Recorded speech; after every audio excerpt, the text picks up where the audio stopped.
Hello, this is Brian, and for the next hour, I'll be reading from the February 24th issue of the Toronto Star on the Niagara Frontier radio reading service.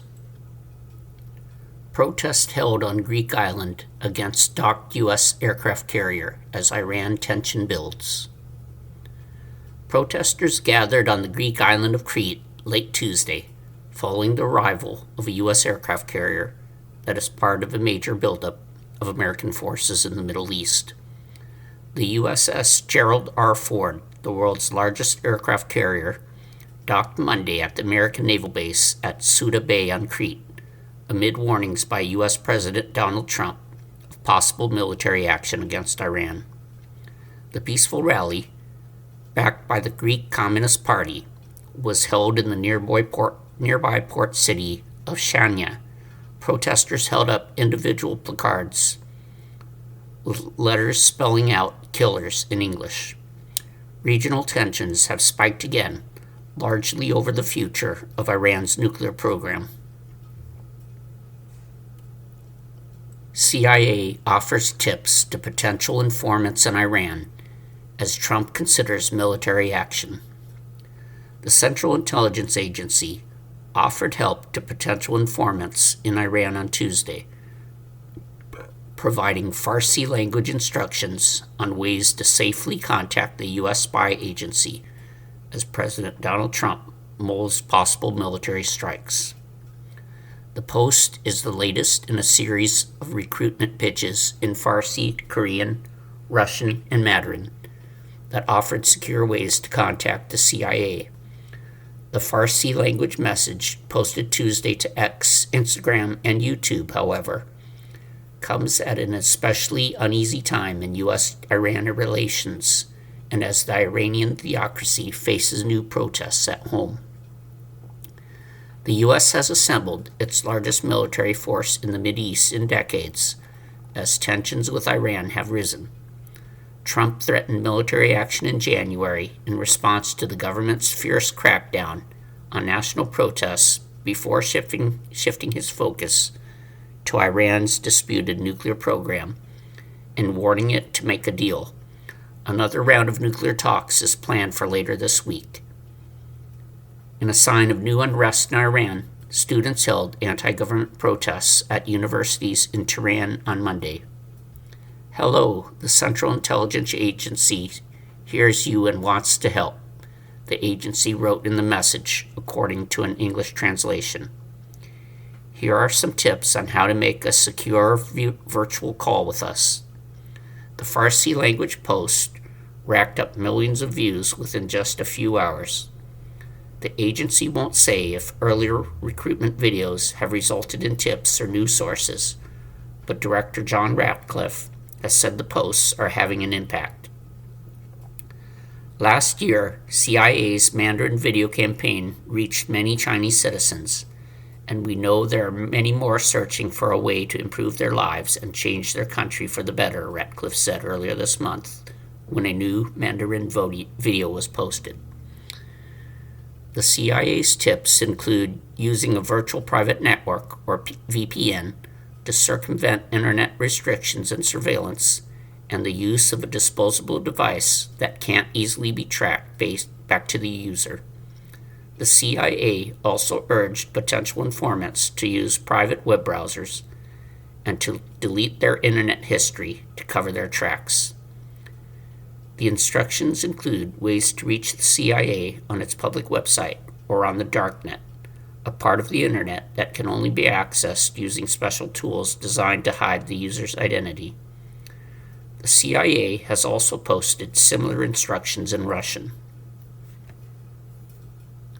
A spokesperson for Iran's mission to the United Nations did not immediately respond to a message seeking comment about the new video. Idaho woman charged in connection with stolen ambulance that was driven into building housing DHS. A Boise, Idaho woman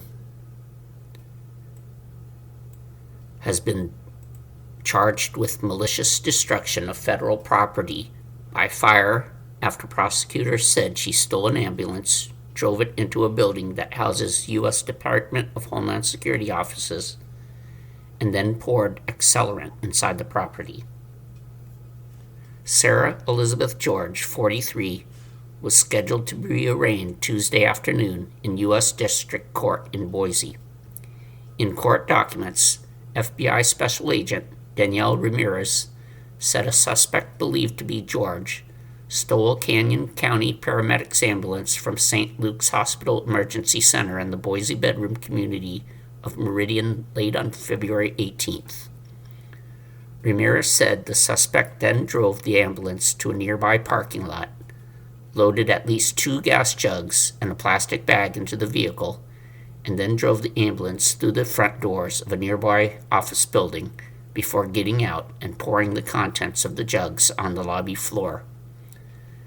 The building is owned by St. Luke's Health System, and the hospital has faced criticism for leasing space in the building to the Department of Homeland Security while President Donald Trump's administration carries out his immigration enforcement crackdown. Messages were left Tuesday for a public defender listed as George's attorney and at a number listed for George. Meridian Police Chief Tracy Bastaraccia said during a press conference shortly after the incident that responding agencies apparently scared off the suspect before the accelerant was ignited. Police were unable to locate the suspect at the time, but Ramirez wrote in court documents that investigators were able to identify George after reviewing footage from closed-circuit cameras in the area.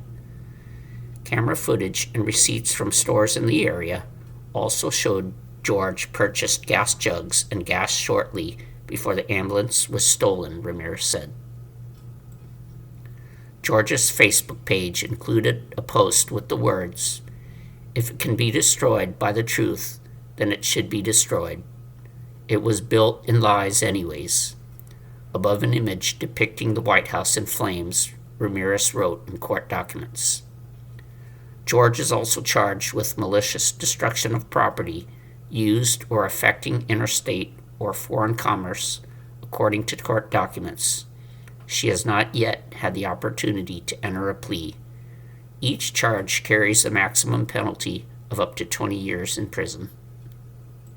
Pennsylvania residents question police response to student ICE protesters after juveniles detained. Some residents in the Philadelphia suburb of Quakertown are calling for the police chief to resign after a scuffle between police and high school students protesting immigration enforcement policies left several juveniles in custody for 4 days. Video circulating online shows an older man in street clothes approach a group of young protesters outside a delicatessen and put his arm around the neck of a teenage girl as other teens swing at him and they both fall to the ground. The American Civil Liberties Union and others identified the man as 72-year-old Police Chief Scott McElree, who also serves as borough manager. Bucks County District Attorney Joe Kahn, a former federal prosecutor, is investigating. McElree did not return messages left Tuesday by the Associated Press at his home and workplace. The man can be seen talking to other officers on the scene after the scuffle before getting into a vehicle. In abandoning his job and his mission on Friday afternoon, Chief McElree effectively was acting as a counter-protester, albeit one without the ability to arrest people. Quakertown deserves better, said Witold Walczak, legal director of the ACLU of Pennsylvania. The Quakertown Police Department, in a statement Friday, said 5 or 6 demonstrators were taken into custody after the group became disruptive while protesting immigration and custody enforcement actions across the country. The group had staged a walkout from Quakertown Community High School. Some participants began engaging in disruptive behavior, including throwing snowballs at vehicles, kicking cars, and damaging property, such as tearing a side mirror from a car. Officers issued additional warnings to maintain civil, the police statement said. The students, who were detained throughout the weekend and again Monday when a snowstorm closed county offices, were due in juvenile court Tuesday for bail hearings, according to the Bucks County District Attorney's Office. The hearings are closed to the public, and no further information was immediately available. Calls left Tuesday for other borough officials and for the school district superintendent were not immediately returned. Speakers at a borough council meeting Monday evening called for the students' release, and more than 9,000 people have signed an online petition calling for the chief's resignation. Quakertown, about 35 miles north of Philadelphia, has about 9,300 residents. The police should have been there to facilitate the demonstration, ensuring that the students could safely exercise their rights to assemble and speak out freely, as guaranteed by our Constitution, Walczak said. They failed. Suspect and 4 others are dead after stabbing near Tacoma, Washington, authorities say. A suspect and 4 other people were dead Tuesday after a sheriff's deputy responded to reports that a man was stabbing people outside a home near Tacoma, Washington. The Pierce County Sheriff's Office said deputies initially responded to reports made at around 8:40 a.m. Tuesday that a 32-year-old man was violating a no-contact order. They obtained a copy of the order, learned it was not valid because it had not been served on the suspect, and headed to the scene to provide it to him. While en route, additional reports came in that the man was stabbing people, the sheriff's office said. The first deputy arrived within about 3 minutes and shots were fired. The suspect and 3 other people were dead at the scene, while another died while being taken to a hospital. The stabbings occurred on the Key Peninsula west of Tacoma. Former San Francisco Homeless Services CEO charged with misspending $1.2 million in public funds. The former CEO of a San Francisco Homeless Services charity will be arraigned Tuesday on 9 felony charges after prosecutors said she stole more than $1.2 million in public funds meant to keep people off the streets. Gwendolyn Westbrook, 71, raided the accounts of the United Council for Human Services while she had near-exclusive financial control over the nonprofit serving homeless and low-income people, according to a statement Monday from the district attorney's office. Prosecutors allege that between 2019 and 2023, Ms. Westbrook engaged in unauthorized self-payments, improper cash withdrawals, and fraudulent reimbursement practices that diverted public funds for personal use, the statement said. She faces charges including misappropriation of public funds, grand theft, and filing false California tax returns. Her arraignment was scheduled for Tuesday afternoon. Messages were sent to Westbrook and the United Council for Human Services seeking comment on the charges. An attorney for Westbrook could not be located. The San Francisco Chronicle reported that the charges are the latest in a long history of trouble for Westbrook and the United Council of Human Services. She was accused in 1997 of stealing thousands of dollars from a cash box at a parking lot owned by the San Francisco Port, her employer at the time. In 2015, regulators found unsanctioned blackjack tables in the back of a charity bingo hall that the non-profit operated, the Chronicle reported. In the court documents filed this month, Westbrook is accused of buying luxury vehicles and making purchases at high-end retailers like Louis Vuitton and Neiman Marcus with the nonprofit's money. She led the organization, which ran a soup kitchen and collected millions in city contracts to shelter the homeless for nearly 2 decades before her dismissal in 2023. In Los Angeles, the CEO of a homeless services charity faces federal and state fraud charges related to allegedly using $23 million in taxpayer money to live a luxury lifestyle. Federal prosecutors said last month that Alexander Sufer, took funds meant to support his nonprofit Abundant Blessings to buy a $7 million LA home, a vacation house in Greece, and a $125,000 Range Rover. Seufer was charged federally with wire fraud, and the state charges he faces include felony counts of conflict of interest, offering false evidence, and forgery. You are listening to a reading of articles and features from the Toronto Star on the Niagara Frontier radio reading service. Ukraine marks 4 years since Russia's full-scale invasion. It has been exactly 4 years since Russia launched its large-scale invasion of Ukraine, attacking the country from multiple directions. On February 24, 2022, Russian President Vladimir Putin announced a special operation, a campaign that many expected to be brief and to end with Kiev's capitulation. Instead, European officials are traveling to the Ukrainian capital on Tuesday to show their support for Ukrainian President Volodymyr Zelensky and his country's people who are fighting on.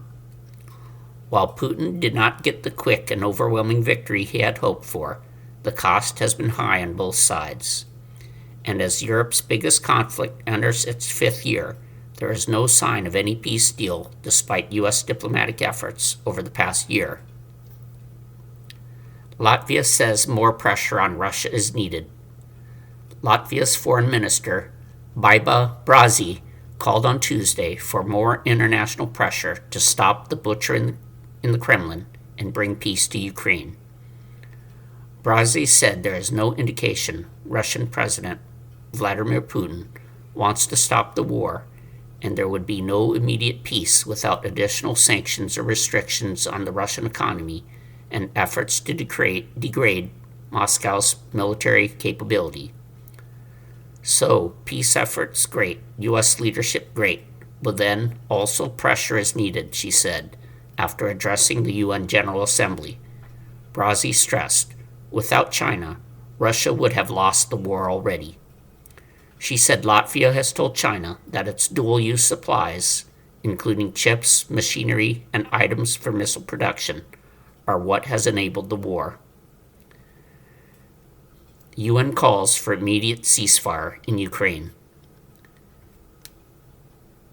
The UN General Assembly called Tuesday for an immediate, full, and unconditional ceasefire between Russia and Ukraine on the 4th anniversary of Russia's full-scale invasion, after rejecting a U.S. attempt to eliminate references to Ukraine's territorial integrity. U.S. Deputy Ambassador Tammy Bruce said the Trump administration supports an immediate ceasefire, but language on Ukraine's sovereignty and territorial integrity would distract from ongoing peace negotiations. After rejecting the U.S. effort to drop that language, the 193-member Assembly approved the original Ukraine-drafted resolution by a vote of 107 to 12, with 51 abstentions. The United States abstained on the vote. The resolution welcomes efforts by the United States, European countries, and others aimed at ending the war. It expresses grave concern at intensified Russian military action against civilians and infrastructure, especially critical energy infrastructure. General Assembly resolutions are not legally binding, but they are an important reflection of global opinion. Italy expresses its solidarity with Ukraine. The government of Italian Premier Giorgia Meloni praised the Ukrainian people's struggle to defend their freedom and independence, and said Rome stands ready to support U.S.-led peace talks. In a statement, the government also condemned what it described as Russia's unjustified and brutal aggression. It said resolving the conflict is essential to the security of Europe and of Italy. Putin meets with officers of counterintelligence agency. Russian President Vladimir Putin held a meeting with officials of Russia's top counterintelligence agency on Tuesday without mentioning the anniversary. Putin told the officials of Federal Security Service, or FSB, that the threat of attacks against Russia had increased, including those carried out by Ukraine's special forces. He said greater protection would be needed for energy and transport infrastructure, as well as for leading defense industry officials. He also said that Russia's adversaries were attempting to derail peace negotiations with Ukraine. They want to attack. They can't live without it, Putin said during his speech. They absolutely must have the defeat of Russia. They are looking for any way. He also held a minute's silence in honor of FSB officers killed in service. Western allies vow commitment to a lasting peace. Ukraine's Western allies offered Ukraine their full and sustained support on the 4-year anniversary since the start of Russia's full-scale invasion, French President Emmanuel Macron and British Prime Minister Keir Starmer said in a joint statement. Over 30 leaders of the so-called Coalition of the Willing held talks Tuesday via video conference and in person in Kiev with President Volodymyr Zelensky, the statement said. The group, co-chaired by France and the UK, is aimed at providing Ukraine with security guarantees once a peace deal is achieved. They reiterated their unwavering commitment to working together to achieve a just and lasting peace, it said. Leaders urged Russia to engage in the discussions in a meaningful way and to agree to a full, unconditional ceasefire. They reaffirmed their commitment to ramp up economic pressure on Russia, including through additional sanctions, the statement said. South Africans who fought for Russia to return home. South Africa's president, Cyril Ramaphosa, said Tuesday that a group of 11 South African men, allegedly lured to fight alongside Russian soldiers in the war against Ukraine, are expected to return home soon. South Africa's government said in December that it had received distress calls from the men who are trapped in Ukraine's war-torn eastern Donbas region. The men had joined mercenary forces under the pretext of lucrative employment contracts, the government said.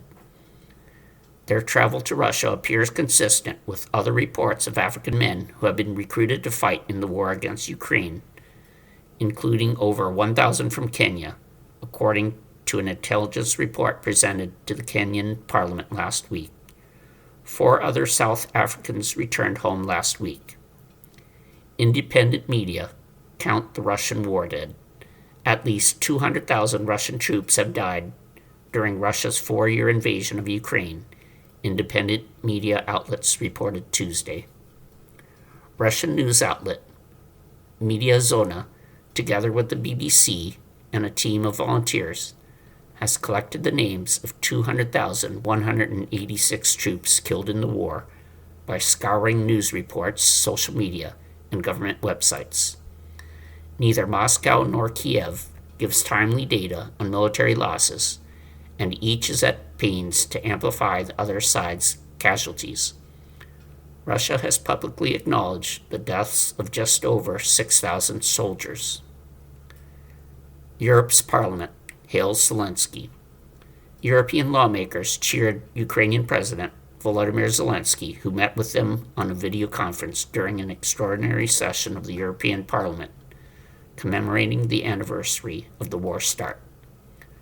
Lawmakers from Portugal to Finland praised Ukraine and blasted Hungarian Prime Minister Viktor Orban, whose last-minute objection sank new efforts to help Ukraine and raise the costs on Russia for prosecuting the war.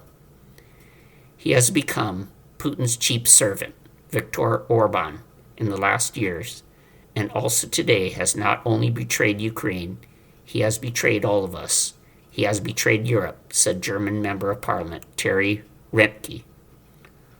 While a few criticized Ukraine, an overwhelming majority of lawmakers lauded Ukrainian resolve, wore blue and yellow flower pins, blasted Putin, and pledged continued support for the war-ravaged nation many see as a future EU member.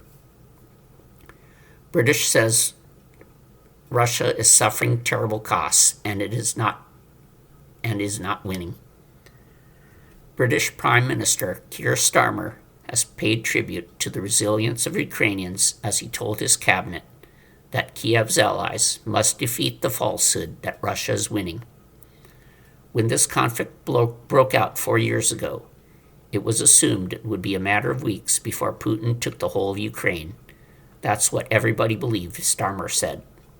4 years later, the Ukrainians are holding out against that aggression, holding out on the front line where the circumstances are extremely challenging, but also holding out in civilian life where everyday Ukrainians get up and go to work as a sign of resilience and defiance. Starmer said that over the last year alone, Russia took 0.8% of land in Ukraine at a terrible cost to themselves, 500,000 losses. Kremlin says Russia will keep fighting. Kremlin spokesperson Dmitry Peskov said Russia has not achieved all of its goals in its war in Ukraine, but that Russia's operation would continue and that Russian interests would be secured. When asked how Russia had changed over the last 4 years, Peskov said that Russian society had rallied around Putin. He also said that Russian society had matured in understanding our roots and understanding what is good and what is bad in international affairs around the world. He said the past 4 years have been very important in Russia's history and that the country will move forward. European officials visit Kiev in a show of solidarity. More than a dozen senior European officials arrived in Kiev on Tuesday in a show of support, but they also came without 2 new deals that they had hoped to present to Kiev: a new package of sanctions on Russia and a €90 billion loan to fund Ukraine's defense for the next 2 years. Hungary, seen as most pro-Russian country in the European Union, blocked them both. It's a sign of how difficult it has been sometimes to maintain solidarity as the war drags on. We have defended our independence. Ukrainian President Volodymyr Zelensky said his country has withstood the onslaught by Russia's bigger and better equipped army, which over the past year of fighting captured just 0.79% of Ukraine's territory, according to the Institute for the Study of War, a Washington-based think tank. Looking back at the beginning of the invasion and reflecting on today, we have every right to say we have defended our independence, we have not lost our statehood, Putin has not achieved his goals, Zelensky said on social media. He has not broken Ukrainians. He has not won this war, Zelensky said. Francis Macron says the war exposes the fragility of imperialism. French President Emmanuel Macron said in a post on the social platform X that this war is a triple failure for Russia: military, economic, and strategic. It has strengthened NATO, the very expansion Russia sought to prevent, galvanized Europeans it hoped to weaken, and laid bare the fragility of an imperialism from another age, Macron said. Macron also urged the EU to issue $106 billion loan to Ukraine, a plan that requires the unanimity of the 27 member states. There is no justification for calling this into question. We must now deliver on it, he wrote. Macron and British Prime Minister Keir Starmer were to join a meeting of Western leaders supporting Ukraine, the so-called Coalition of the Willing, via video conference on Tuesday. A revolution in warfare, Britain's Armed Forces Minister Al Carnes says the war has been the most defining conflict in decades due to the way it has revolutionized warfare and upended Europe's security. I would never have guessed in my lifetime I would see North Korean troops fighting on the border of Europe, Carnes told reporters on Monday, which I think is a significant warning signal to all of us. Carnes said the conflict had brought a revolution in military affairs, especially through the rapid development of drone technology. Drones now account for the vast majority of battlefield casualties in the war. Western officials say that in the last 3 months, Russia has lost more casualties than the number of troops it recruits, a potential tipping point. The cost on Russia has been almost unimaginable, Carnes said, calling a Western estimate of 1.25 million Russian personnel killed and wounded since 2022 likely an underestimate. European allies see Ukraine's defense as a larger fight for freedom. European leaders visiting Kiev hailed the Ukrainian struggle. Danish Prime Minister Mette Frederiksen said the Ukrainians are standing up for the freedom of us all. Their courage and strength shine in the fight against Putin's darkness, and they give hope to those of us who want a Europe at peace. Swedish Prime Minister Ulf Kristersson said, "We don't yet know when the war will end, but how it ends will affect Sweden's security for at least a generation to come, and that's why our continued support is so crucial." Poland's Foreign Minister Radoslaw Sikorski vowed from Kiev that his country would remain steadfast in its support for the Ukrainian people and in its pursuit of a just and lasting peace. A victory parade was supposed to take place here after a few days, Sikorski said in an address from Kiev, referring to Russia's initial plans of a quick takeover of Ukraine. Instead, 4 years later, Kiev is still defending itself. NATO vows its support to ensure a lasting peace. NATO Secretary General Mark Rutte said Ukraine's allies will continue to militarily support the war-ravaged nation to end the war and ensure a lasting peace. Ukraine needs ammunition today and every day until the bloodshed stops. Ukraine continues to blunt Russia's aggression, and despite Putin's posturing, Russia has failed to meet their ambitions on the battlefield, he said during a ceremony at NATO headquarters in Brussels. There cannot be true peace in Europe without real peace in Ukraine.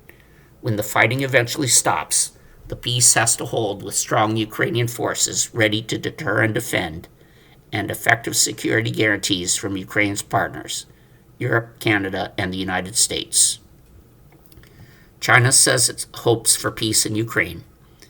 A Chinese government spokesperson noted that the door to dialogue had recently opened in what she called the Ukraine crisis, avoiding describing the conflict as a war. "We hope all parties will seize the opportunity to reach a comprehensive, lasting, and binding peace agreement," Foreign Ministry spokesperson Mao Ning said when asked about the 4th anniversary of the outbreak of the war. China has been accused of not doing enough to pressure Russia to end the fighting. It has maintained ties and trade with Russia, relieving some of the pressure of economic sanctions. China says its position is impartial and objective. China never fans the flames or seeks to profit from the situation, and of course we do not accept any attempts to shift blame onto China, Mao said. UN estimates the cost of Ukraine's recovery. Matthias Schmel, the UN humanitarian coordinator in Ukraine, noted that the costs for the country's recovery from the war are now estimated at $590 billion over a decade, 3 times Ukraine's GDP last year. Schmel said by video link to a UN briefing in Geneva on Tuesday that over 10.8 million people, roughly a quarter of Ukraine's population, remain in need of humanitarian assistance, including up to 1 million in Russian-occupied territory. He also noted that Ukraine is one of the world's most minted countries, with almost a quarter of its territory potentially contaminated. You are listening to a reading of articles and features from the Toronto Star on the Niagara Frontier radio reading service. Louvre Museum's director resigns in wake of jewels heist in Paris. The director of the Louvre Museum, who had been under fire since the stunning and embarrassing heist of the French crown jewels in October, has stepped down from the position, French President Emmanuel Macron's office said Tuesday. The office said in a statement that the that Macron accepted the resignation of Laurent Descartes and that he praised the move as an act of responsibility at a time when the world's largest museum needs calm and a strong new impetus to carry out major projects involving security upgrades, modernization, and other initiatives. Thieves took less than 8 minutes in October to steal $102 million worth of crown jewels in a weekend heist at the world's most visited museum, shocking the world. Descartes was named director of the Louvre, one of the museum world's most prestigious posts, in 2021. She had offered to resign on the day of the robbery, but was refused by the culture minister. I saw a tragic, brutal, violent reality for the Louvre, and as the person in charge, after all the hard work done by the teams that day, it felt right to offer my resignation, she said in November. Macron thanked Descartes for her work and commitment and said he wanted to give her a new mission focused on cooperation among major museums, the statement said. It didn't say if she accepted. Lebanon urges Hezbollah militant group to avoid getting involved if the U.S. strikes Iran.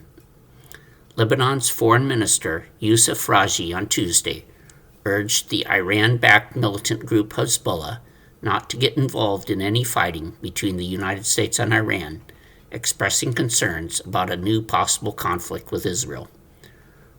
Raji told journalists in Geneva that Lebanese officials had been warned that in the event of another Israel-Hezbollah war, Israel would strike harder against civilian infrastructure across Lebanon than in the previous round of fighting. The appeal comes amid growing concerns that the U.S. might carry out new strikes against Iran. Iran held annual military drills with Russia on Thursday as a second U.S. aircraft carrier drew closer to the Middle East. The U.S. and Iran have signaled they are prepared for war if talks on Tehran's nuclear program fizzle out. Raji said Lebanese authorities had appealed to Hezbollah, which has fought several wars with Israel, most recently in 2024, not to respond in any way that could trigger bad situations for Lebanese civilians. Lebanon has received signs that the Israelis could strike civilian infrastructure and maybe the airport in Beirut, Raji said in Geneva, where he was attending a Human Rights Council session. During the last Israel-Hezbollah war in 2024, the airport was not hit and remained operational throughout the conflict.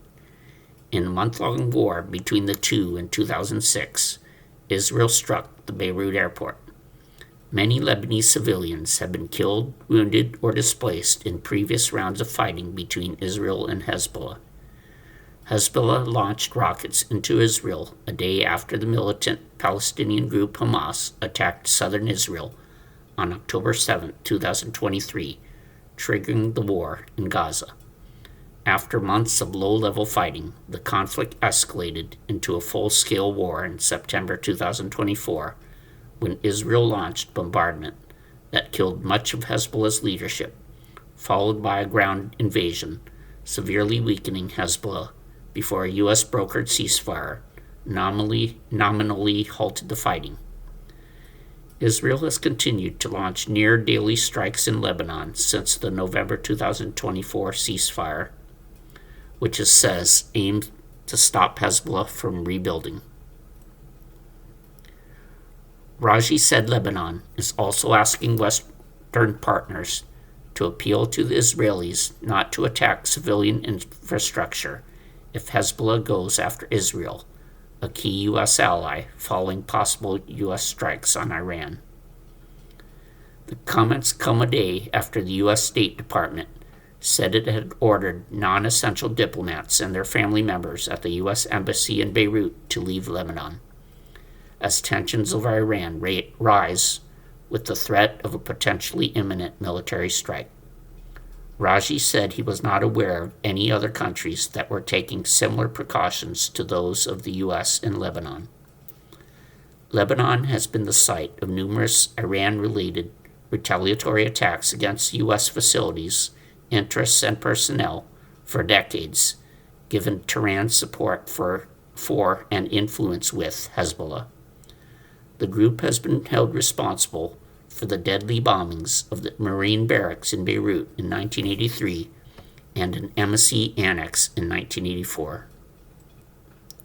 What to know about UK politician Peter Mandelson's ties to his best pal, the late Jeffrey Epstein. Former UK ambassador to the United States, Peter Mandelson, an influential British political figure, is under investigation for alleged misconduct in public office linked to his relationship with the convicted sex offender Jeffrey Epstein. Mandelson's ties to Epstein have threatened the leadership of Prime Minister Keir Starmer, who appointed the veteran statesman to the diplomatic post despite warnings about his friendship with the disgraced financier. Mandelson's arrest came 4 days after the former Prince Andrew was taken into custody on similar suspicions, and their arrests are among the most dramatic consequences of the more than 3 million pages of Epstein-related documents released last month by the U.S. Justice Department. Mandelson arrest. Mandelson was arrested Monday at his London home in a wealthy area next to Regent's Park. He appears to have sent Epstein, whom he referred to as his best pal, sensitive government information that could potentially influence markets when he was a senior minister in the British government in 2009. One internal government report discussed possibly selling government assets to raise money for the UK after the 2008 global financial crisis. He also appeared to tell Epstein, who died by suicide in a New York prison in 2019, he would lobby other members of the government to reduce a tax on bankers' bonuses.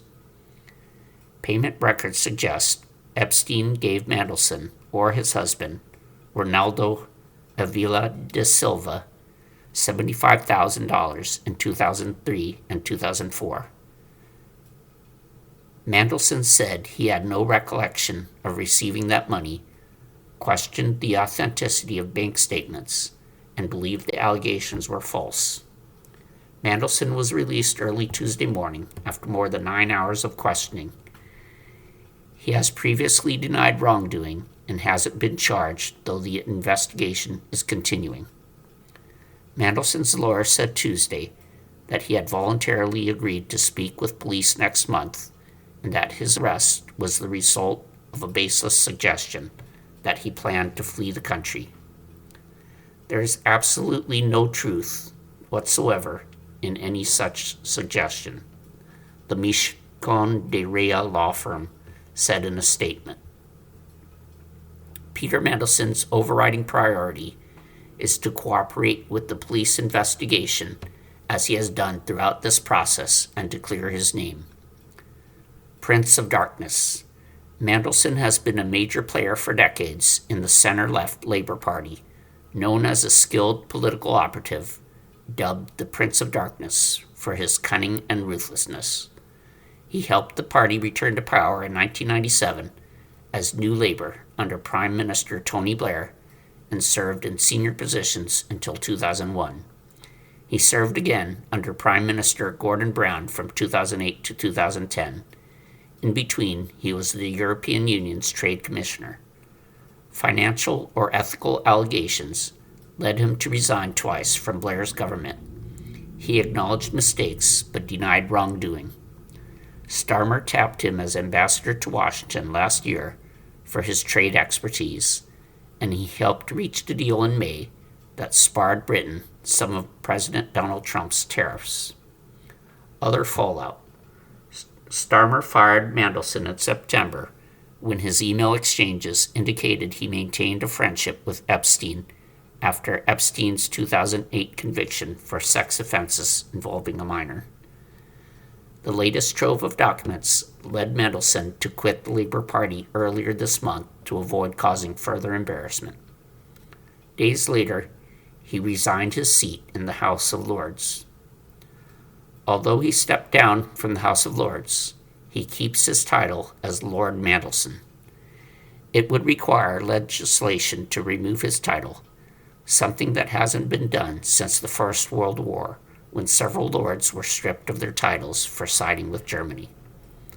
Global Counsel, the lobbying firm he co-founded, collapsed into a form of bankruptcy Friday after many customers cut ties because of his connection to Epstein.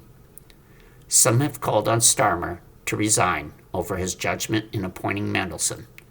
Starmer narrowly avoided being toppled 2 weeks ago and has apologized, saying Mandelson lied about his ties to Epstein.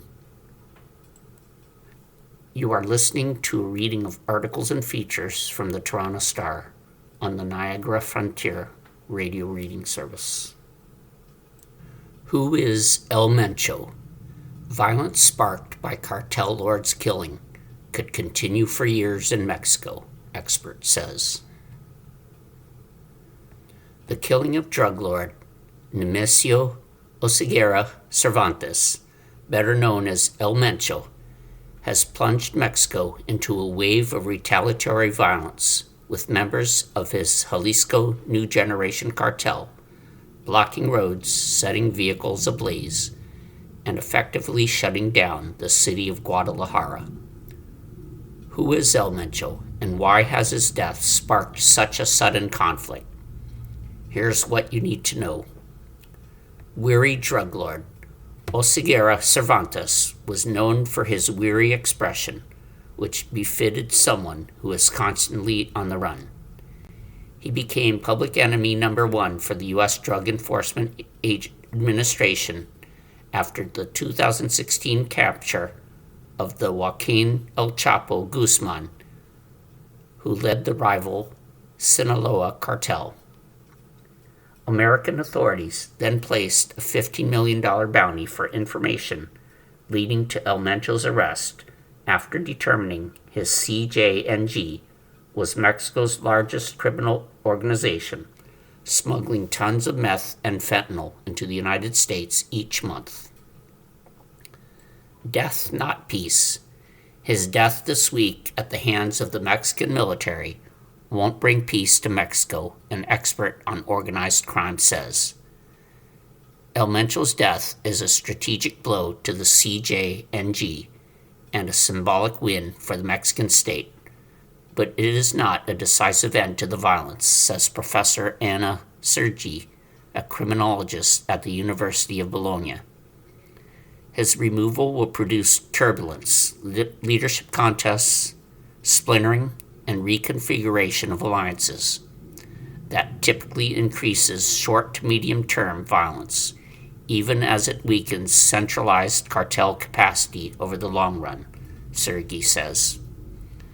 Expect elevated violence for the short to medium term, roughly 6 months to 3 years, as factions fight for territory, seek revenge, and test state responses.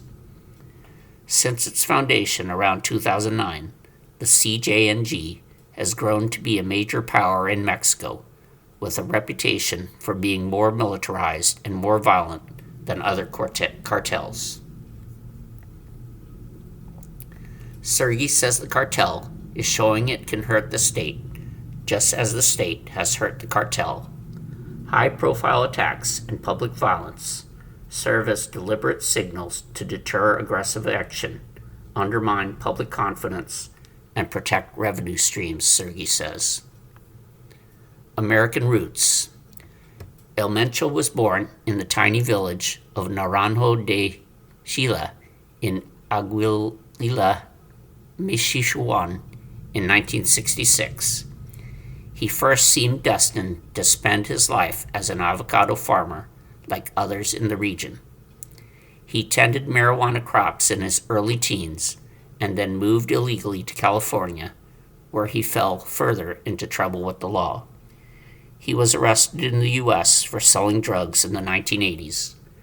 After serving 3 years in prison, he moved back to Mexico, settling in Guadalajara, the capital of the state of Jalisco and the epicenter of the current wave of violence. criminal turned cop turned criminal. He first found work as a municipal police officer in the coastal communities of Tomalan and Cabo Corrientes. He soon switched back to being a criminal, rising up the ranks of an offshoot of the then mighty Sinaloa cartel. His hitmen often had military training, as he stressed discipline in his ranks. His private army used heavy weapons as they pushed to expand their control. His power base included the Pacific Coast vacation paradise of Puerto Vallarta, where he was shot dead on the weekend. While El Chapo, the Sinaloa boss, enjoyed liquor and an assortment of women, El Mencho had few vices beyond murder and drug trafficking. He did enjoy rooster fighting, earning the nickname the Lord of the Roosters. There is no real meaning for his better-known nickname of El Mencho. Fugitive Kingpin. He was sometimes likened to a ghost, as he seemed to know when to flee an area before authorities arrived. That also led him to be called the Fugitive Kingpin, as he drew upon local business and government connections to tip him off before authorities could pounce. He spent much of his time in Jalisco, although he had power in almost all Mexican states. He also baffled his pursuers by constantly shifting from rural areas like the mountainous region of Villa Purificación to the vacation resort of Puerto Vallarta. He was happiest in rural areas where he could indulge his affinity for fine horses. While on the run, he maintained a strong influence on politicians, especially in the Jalisco area, where the word narco-mayor was often employed. Family woes. While he grabbed some pleasure while on the run, members of his family circle were in custody, including his son, Ruben El Menchito, who was sentenced to a life term in the U.S. for drug trafficking. His wife, daughter, and 2 brothers also served time for drug offenses. The whereabouts of 3 other brothers is a mystery, and it's not clear if they are still alive. Final tribute. 2 weeks before his death, El Mencho was feted in the town of Tequila, where musicians sang tributes and municipal politicians showed their respects. Businessmen who didn't pay a tribute risked violence from El Mencho's men. He's the boss, a municipal politician reportedly said. Next, U.S.-Iran nuclear talks are Thursday in Geneva, as Washington awaits proposed deal from Tehran. The United States and Iran will hold their next round of nuclear talks Thursday in Geneva, a facilitator said Sunday, as the Islamic Republic faces both the threat of U.S. military strike and new protests at home. Oman's foreign minister, Badr al-Busadi, confirmed the talks. Oman previously hosted the indirect talks on the Islamic Republic's nuclear program and facilitated the latest round in Geneva last week. There was no immediate comment from the Trump administration, which has built up the largest U.S. military presence in the Middle East in decades, as it pushes its longtime adversary for concessions on its nuclear program and more. Shortly before Oman's announcement, Iran's top diplomat, Abbas Araghchi, told CBS in an interview that he expected to meet U.S. envoy Steve Witkoff in Geneva on Thursday, and said a good chance remained for a diplomatic solution on the nuclear issue. Washington awaits a proposed deal that Araghchi has said would be ready to share within days, and the foreign minister told CBS that Iran was still working on the draft proposal. The nuclear issue, he added, is the only matter being discussed, even though both the United States and Israel also want to address Iran's missile program and its support for armed proxies in the Middle East. President Donald Trump warned on Friday that limited strikes against Iran are possible and both Iran and the U.S. have signaled they are prepared for war if the talks on Tehran's nuclear program fail. Minutes after Oman's confirmation of the talks, Iranian President Masoud Pezeshkian said on social media that negotiations had involved the exchange of practice proposals and yielded encouraging signals, but added that Tehran has made all necessary preparations for any potential scenario. The U.S. has said Iran cannot have nuclear weapons or the capacity to build them, and that it cannot enrich uranium. Araghchi, however, told CBS that Iran has the right to enrich uranium. On Friday, he said his U.S. counterparts had not asked for zero enrichment as part of the latest round of talks, which is not what U.S. officials have said publicly. He also said talks focused on how to ensure that Iran's nuclear program, including enrichment, will remain peaceful forever.